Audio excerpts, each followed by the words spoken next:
دیا گیا یا تو آپ کو یہ قانون واپس لینا ہوگا یا پھر آپ کے خلاف کھلی جنگ ہو. اسی لیے ہم کہہ رہے ہیں کہ مارشل لا نافذ کر دیا گیا. اس سے کیا ہوگا کہ جب پارلیمنٹ کی بھی کوئی اہمیت نہیں رہے گی اس ملک میں، جب جوڈیشری بھی کمپرومائز ہو گئی، ٹھیک ہے جی، اور جمہوریت اور آئین سے بھی اعتبار اٹھ گیا کیونکہ غیر آئینی قانون ہے، تو پھر کیا ہوگا؟ پھر یہ ہوگا کہ وہ لوگ جو آئین کو نہیں مانتے، جو جمہوریت پہ یقین نہیں رکھتے، جن کو آپ کہتے ہیں جی انتہا پسند یا ملیٹنٹ، تو اس قانون نے ان کے ہاتھ مضبوط کیے اور اس قانون سے پاکستان میں نفرتیں بڑھیں گی، اس قانون سے پاکستان میں انتہا پسندی بڑھے گی، جمہوریت اور آئین سے لوگوں کا اعتماد اٹھے گا، اور جس معاشرے میں جمہوریت اور آئین سے عام آدمی کا اعتماد اٹھ جاتا ہے تو آپ اس معاشرے کو خانہ جنگی کی طرف دھکیل دیتے ہیں. تو یہ قانون جو ہے یہ پاکستان کو خانہ جنگی کی طرف دھکیل رہا ہے. بظاہر آپ کہتے ہیں کہ ہم نے تو فیک نیوز کے خلاف ایک قانون بنایا. یہ آپ نے فیک نیوز کے خلاف قانون نہیں بنایا، یہ آپ نے پاکستان کے آزاد صحافیوں اور اپوزیشن کے خلاف قانون بنایا ہے. آپ کا ٹارگٹ اپوزیشن کی ایک پارٹی یا دو تین پارٹیاں ہو سکتی ہیں، لیکن اس چکر میں آپ نے پورے پاکستان کو ٹارگٹ بنا لیا. تو اس لیے یہ قانون اور اسلامک ریپبلک آف پاکستان کیناٹ کو ایگزسٹ، یہ ساتھ ساتھ نہیں چل سکتے. یا تو آپ کو یہ قانون واپس لینا ہوگا یا پھر آپ کے خلاف کھلی جنگ ہو. صرف یہ عرض کرنا ہے کہ یہ جو قانون آیا ہے پیکا ترمیمی بل 2025، اگر آپ نے یقیناً یہ قانون پڑھا ہوگا لیکن پارلیمنٹ میں تو یہ بغیر بحث کے منظور ہو گیا، تو پارلیمنٹ میں تو بحث نہیں ہوئی، تو علامہ ناصر عباس صاحب سینیٹر ہیں، اگر وہ اس کو پڑھیں، جناب اچکزئی صاحب، مولانا صاحب، اور خاص طور پہ میرا بھائی دنیش کمار، وہ اس کو غور سے پڑھیں اگر، تو آپ کو پتہ چلے گا کہ اس قانون کے ذریعے پاکستان میں انڈائریکٹ نہیں ڈائریکٹ مارشل لا نافذ کر دیا گیا. اب اس کی نامنظور نامنظور ماشاء اللہ نامنظور نامنظور نامنظور ماشاء اللہ نامنظور ماشاء اللہ نامنظور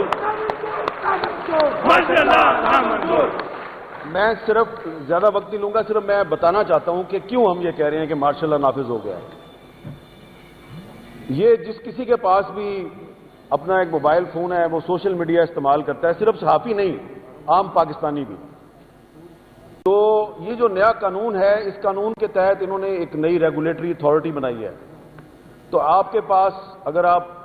ٹویٹر پہ ہیں یا آپ یوٹیوب استعمال کرتے ہیں یا آپ انسٹاگرام استعمال کرتے ہیں یا آپ فیس بک استعمال کرتے ہیں، تو آپ کو اس اتھارٹی کے پاس جا کے اپنی رجسٹریشن کروانی ہے، اور اس کے بعد جب آپ رجسٹریشن کروائیں گے تو اس کے بعد ہی آپ اس کو استعمال کر سکتے ہیں، ادروائز آپ کے خلاف اس نئے قانون کے تحت کارروائی ہوگی. اس میں پہلے جو قانون تھا اس کے تحت کمپلین یعنی کہ شکایت کنندہ صرف وہ بن سکتا تھا جو ڈائریکٹلی افیکٹڈ ہے. مثلا اگر کسی نے میرے بارے میں جھوٹ بولا ہے، فیک نیوز پھیلائی ہے، تو میرے پاس یہ رائٹ تھا کہ میں جو پچھلا پیکا قانون تھا اس کے تحت میں ایف آئی اے کے جا کے درخواست دے سکتا ہوں. نئے قانون کے تحت کوئی بھی کمپلیننٹ بن سکتا ہے. کوئی بھی کا مطلب آپ سمجھتے ہیں کہ وہ کوئی بھی جو ہے وہ کون ہوگا؟ وہی ہوں گے جو صحافیوں کے گھروں میں گھس کے ان کو اٹھا کے لے جاتے ہیں، سیاسی کارکنوں کو لاپتہ کرتے ہیں. تو یہ ہیں وہ کوئی بھی. سب سے زیادہ جو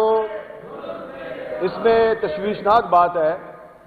کہ مارشل لا میں فوجی عدالتیں بنتی ہیں. اس قانون کے تحت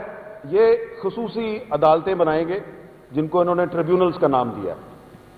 ان ٹریبیونلز میں جن ججوں کو اپوائنٹ کیا جائے گا وہ ججز سپیریئر جوڈیشری کے ساتھ کنسلٹیشن کے بغیر اپوائنٹ ہوں گے. یعنی کہ جو آئین کا آرٹیکل 175 ہے جو کہ ججز کی اپوائنٹمنٹ کا ایک طریقہ کار آپ کو بتاتا ہے، اس کی وائلیشن ہوگی. اور وہ ایسے جج ہوں گے کہ حکومت اگر ان سے غیر مطمئن ہے، فیڈرل گورنمنٹ تو کسی بھی وقت اس جج کو اس کی نوکری سے فارغ کیا جا سکتا ہے، کیونکہ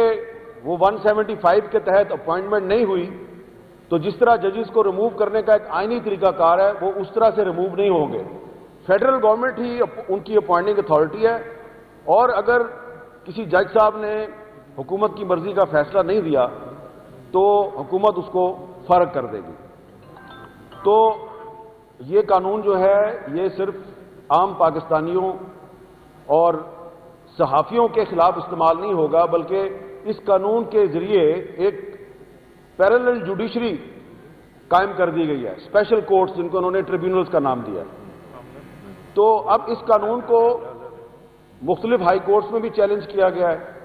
ایک درخواست سپریم کورٹ میں بھی ہے، لیکن لگتا یہ ہے کہ عدالت سے شاید ہمیں انصاف نہ ملے۔ تو اگر عدالت سے انصاف ملنے کی ہمیں امید بہت کم ہے تو اس لیے پھر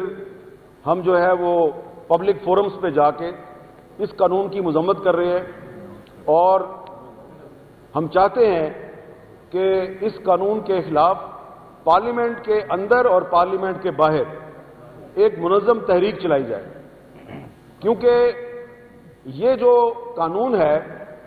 یہ نہ صرف یہ کہ آئین پاکستان کے بہت سے جو آرٹیکلز ہیں اس کی خلاف ورزی ہے، بلکہ یہ پارلیمنٹ کی بھی توہین ہے، کیونکہ پارلیمنٹ میں بغیر بحث کے اس کو منظور کیا گیا۔ یہ جوڈیشری کی بھی توہین ہے، اور سب سے بڑی بات یہ ہے کہ اس قانون کے ذریعے جو ریاست ہے اس کے کچھ اداروں کو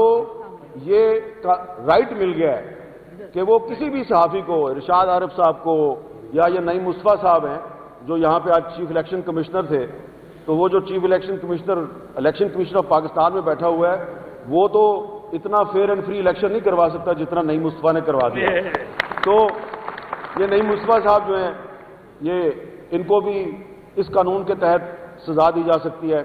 اچھا، سزا جو ہے وہ بہت زیادہ ہے، 3 سال بھی ہے، 10 سال بھی ہے، 20 لاکھ بھی جرمانہ ہے، اور اس سے زیادہ بھی ہے۔ تو یہ ایک طرح سے اسی لیے ہم کہہ رہے ہیں کہ مارشل لا نافذ کر دیا گیا۔ اس سے کیا ہوگا کہ یہ ذرا آخر میں ایک بہت